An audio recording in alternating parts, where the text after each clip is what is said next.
बातमी आता अमरावती जिल्ह्यातून गोपालनगर परिसरामध्ये राडा झालेला आहे। 4 ईव्हीएम दुचाकीवरून नेल्याचा आरोप आहे। गंभीर बातमी आहे। ईव्हीएम दुचाकीवरून नेल्याने जोरदार राडा झाला।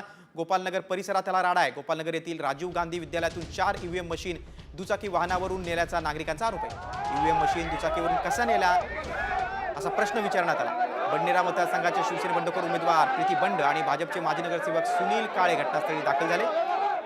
कार्यकर्त्यांमध्ये तत्काळ ईव्हीएम मशीन आणण्याची मागणी करण्यात आली आहे।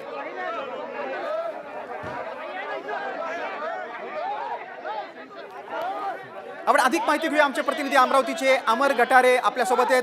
अमर, आपण बघतोय की गंभीर घटना आहे। दुचाकीवरून ईव्हीएम नेल्याच कशा, नक्की काय घटना घडलेली आहे?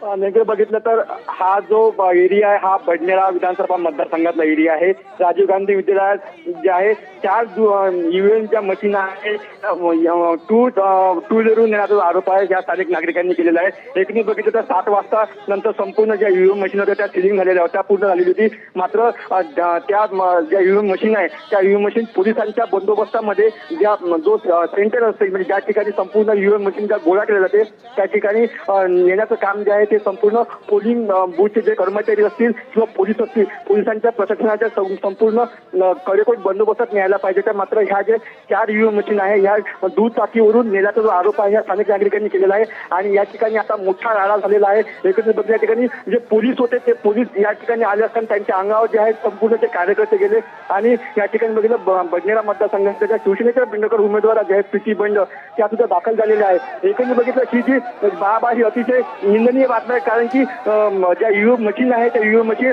टू व्हीलरवर कर्मचारी नेण्यात कशा अतिशय गंभीर घटना आहे। आपण बघतोय की ईव्हीएम दुचाकीवरून नेल्यामुळे हा सगळा राडा झालेला आहे आणि 4 ईव्हीएम दुचाकीवरून नेल्याचा आरोप आहे। तुम्ही सविस्तर माहिती दिली त्याबद्दल अमर धन्यवाद।